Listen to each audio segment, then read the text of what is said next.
morning, and welcome to 30-Minute Reviews. I'm Adam. I'm tired. It is Thursday at this point. So, let's talk about the Nintendo Direct from the other day. That is, I think, the biggest story of the week so far. So the Nintendo Direct happened Tuesday morning, because Monday was the 12th. The Direct happened Tuesday. I thought it was going to happen at 7 in the morning because I misread the... what the fuck is this guy doing? I misread the release about it. The press release, I guess, is what we would call it. So because I misread that, what was it called? I thought it was going to happen at 7 in the morning. I was like, alright, awesome. 7 in the morning. I leave for work at 9. 40-minute Direct. It should be done and ready to discuss by the time I get, by the time I get in my car. And then I found out I misread the Direct, and it was 7 a.m. Pacific time, not Eastern time, and this person in front of me is 100% high as a fucking kite driving. So that's great for my general feeling of safety.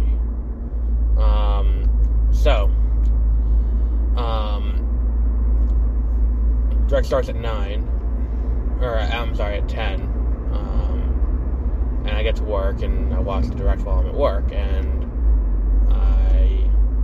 I'm watching it, and I mean, there's a lot of cool things they announced. I love free content updates. I love when they announce free content updates. I think I talked about that with the D23 one. Free content update is usually always a good thing, and we had a free content update coming with like Super Mario Circuit Battle League, and I think that golf for Switch Sports is going to be a free content update, and that all is cool.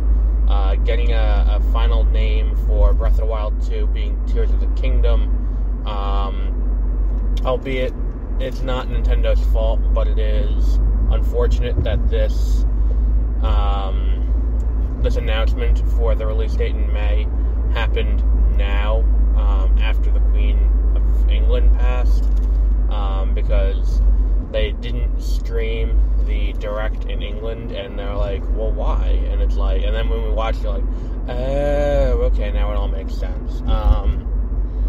But it is the thing that stuck out to me a little bit was just the sheer number of farming simulators, like lifestyle farming simulator games. Between Fae Farm, which is a real game, where you're fairies and you have a farm, Harvestella, which Harvestella I sung the praises of. When I saw the trailer for Harvestella, I was like, oh, this could be cool. This could be an interesting kind of, new game that could do, because that's the thing about video games, that video games are inherently iterative, in so much as even if it's not being made by the same guy who made the one you liked, it's still drawing on things that you have liked in the past. And what I mean by that is, like, well, let's say Koromon. While Koromon didn't exactly change the Creature Collection RPG subgenre, it still did add in a lot of cool things and try new cool things that you wouldn't ordinarily see in a Pokemon game. And it tried a lot of new stuff. And who knows, maybe in the future Pokemon will try that in one of their base games. And it's like the same goes for Temtem, which is another game like that, and Temtem may end up impacting Pokemon as well. But, time will tell. So what we look at with this whole thing is, like, Stardew Valley is not the first farming simulator game. I mean, those have gone back forever. We've always had farming simulators, and if you look at, like, I mean, in my mind, it goes to Harvest Moon. I remember being a kid and seeing Harvest Moon in Nintendo Power Magazine and being like, holy fuck, this is going to be awesome. Because it's like all of the things that you can do. You can like, you can go out, you can farm, you can forage, you can do this, you can do this, and I was like, this is fucking amazing. Like, life will never get better than this. And in some ways, I was not wrong.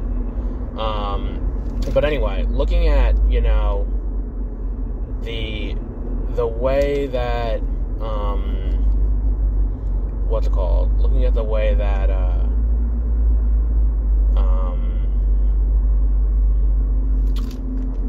this is happening, it doesn't seem like we're getting a lot of real innovation in the genre, and especially for farming simulators. I feel the same way that I do about,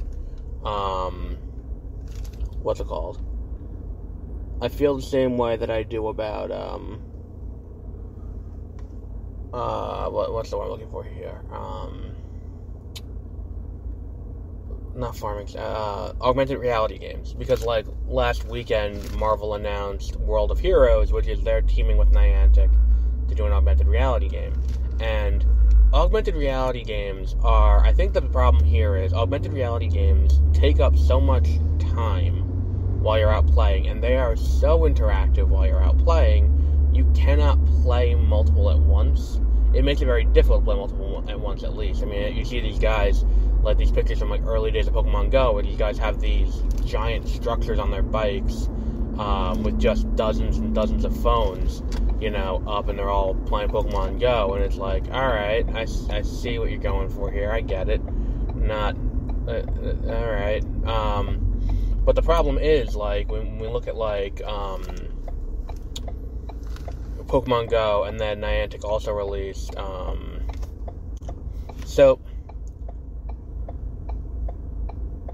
what was it I was saying with, like, and I tried to play Wizards Unleashed, or Wizards Unite at the same time as Pokemon Go, and it was clunky, and because of how much processing power both games take, it didn't always seamlessly transfer between the two. And then on top of that, Pokemon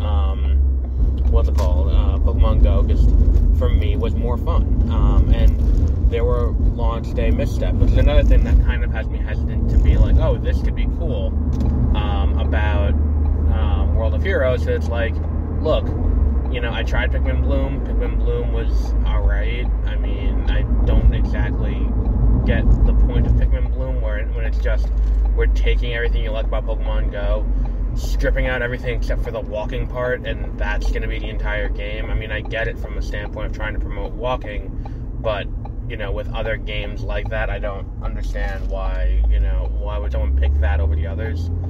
It is more background, though, I'll give it that. So, like, what I'm saying is, I think to an extent, farming simulators, for me at least, are kind of similar. Where it's like, look, we can release, like, Pokemon Go comes out, and then there were a bunch of other ones that came out pretty quickly after. Like, there was Minecraft Earth, there was a Ghostbusters one, there was a Walking Dead one, and it's like, okay, cool. All of these ideas are pretty cool, but none of them stuck around, and none of them really lasted, with the exception of Pokemon Go. And why is that? It's because Pokemon Go has a very simple, gameplay loop. It has a very simple way of being like, okay, this works. We know how this whole thing works, and it lent itself most easily, Pokemon, to that type of game. You don't really get that same thing with the other ones. It doesn't lend itself as easily. And I remember I tried playing Minecraft Earth, and I was like, this is not fun. I don't understand why this is a thing. So, all of that notwithstanding, I think the farming simulators are kind of the same. And when I first saw what Harvestella was trying to do, I was like, alright, that's cool. I understand where they're going with this, and it looks like the idea for me is, I think the next big innovation when it comes to farming simulator games is going to be expanding the combat portion of it, because I think that right now what we're at is, I think Stardew Valley kind of defined it for a little bit, where it all all six, I think, of the major gameplay systems all work moderately well. The fishing works fine, well. The mining works fine. The combat works fine. The farming works fine. The foraging works fine. And the friendship systems all work fine.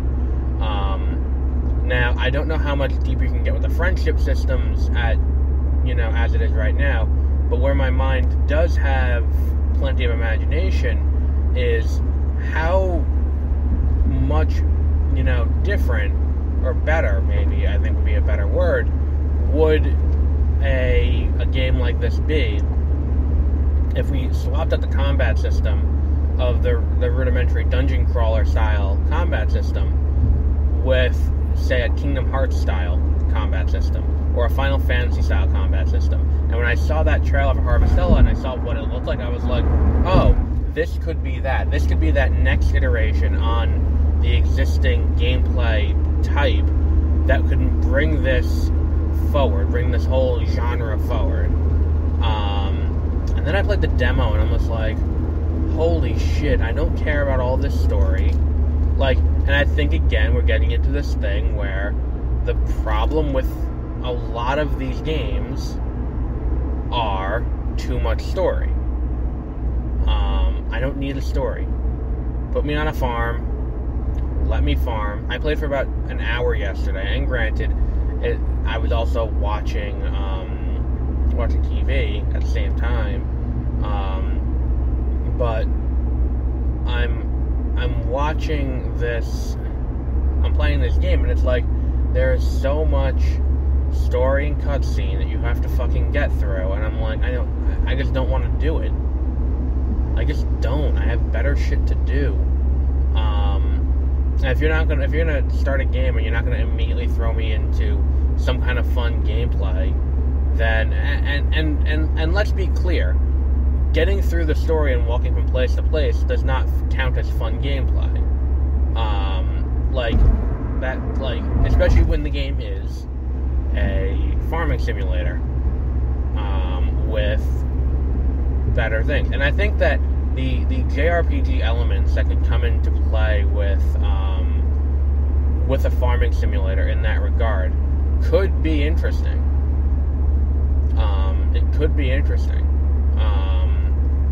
And I think that's probably the next big change coming to this type of game. Because if you look at you can't really change. I mean, or at least I'm not creative enough to come up with a way to change how you handle foraging, how you handle mining, how you handle, unless you do a full Minecraft style thing where it's here's an area of the game where you can just mine freely and go ahead, but then even then you end up with a situation that doesn't exactly promote anything but strip mining. You have to be a way to, unless that's it. And looking at it, that this is what we should be aiming for with these games. Not reskinning it, not changing the conceit, not changing what the story is to ship a bunch of new copies. We should be looking to innovate. And it's the way we're going to get people to buy the game is not the, or maybe there's something you do, farming, okay, but to what end? Stardew Valley, you can farm, and then you can cook what you farm into various dishes, and then sell the dishes if you want to do that. But also, that's not a particularly deep system either. Maybe one of these games can introduce an element where you have to, use it to make magic, or something like that, and there's some other use for it besides just selling wholesale ingredients. That could also be a unique way to do something totally different and totally out of left field. And that's what I want to see. That's what I want to see this kind of whole expansion and change do. I want to see something different. And I feel like that, none of the games they showed, and again, I didn't do a ton of research on the majority of the games. I did play the Harvestella demo, though, and I feel like the story angle, while great, I'm never going to knock good story, the story angle I don't think is the one that's going to hook me in and get me to play a different farming simulator when Stardew Valley is still doing so much great work, and the modding community is still so active, to the point that if I wanted to play Stardew Valley, I could play, I can play it anytime I want, basically. And I can update the game and add in stuff, and add in entire new areas that, the modding community has made, and do something totally different and unique. And that kind of thing is hard to, that kind of thing is hard to get past. But I think that's it for today. If you're a game developer out there, and you're thinking of starting a farming simulator, and you're sitting down at your keyboard, you're cracking your knuckles, you're looking at that first line of, I don't know how the fuck you make a video game. I assume it involves code, and you working on code in Unreal or Unity or whatever. But whatever. As you're sitting down at your computer, and as you're starting to type out your code on your great new farming simulator game, take a minute to think about it for a second, because you need to do something totally different and unique to set yourself apart from the rest of the competition in a real way. Otherwise, you're just being derivative for the sake of trying to make money, which is fine. I'm not going to shit on you for doing that, but you're just flooding a marketplace where it doesn't need to be flooded. There is no systemic, at this point, there is no, there is no, shortage of these types of games. And I've said before, I did this rant a few times about the Stardew, the claim of Stardew Valley as a genre of video game, and how I disagree with it. And I think that if you're looking at Stardew Valley, and you're looking at the success of Stardew Valley as, I can do that, and I can make that kind of money, take into consideration, Stardew Valley also did one really important thing. They put out a ton of free post-release content that they did not charge for. There was no Ginger Islands DLC. That was free. That added an entire new area with an entire second farm for free. That's the appeal of Stardew Valley, more than the game is fun and all of that. But the fact that the game came out almost 10 years ago and is still being supported with free massive content updates to this day, that's what the appeal of this game is. And that's what, if you're going to make the next Stardew Valley as a developer, that's what you're aiming for. And that's what it is. If you think that you don't need to do that to to get a ton of sales, I think you're mistaken. I think audiences and players respond very well to the idea of, here's a bunch of add-ons for your game that are completely free, and they're just software updates. It's not even like you have to go and download it if from the store. It is a software update. 1.5 drops, and 1.5 brings in all of that stuff. It's the same thing with Minecraft, to be honest. Minecraft also has these massive free software updates that you would think would not behoove them, but that's how they keep people's attention. Is it's like, look, we're adding in a bunch of new mobs, we're adding in a bunch of this stuff. It's that kind of thing that makes the game a long-term experience rather than a quick flash in the pan that you will forget about after a few months.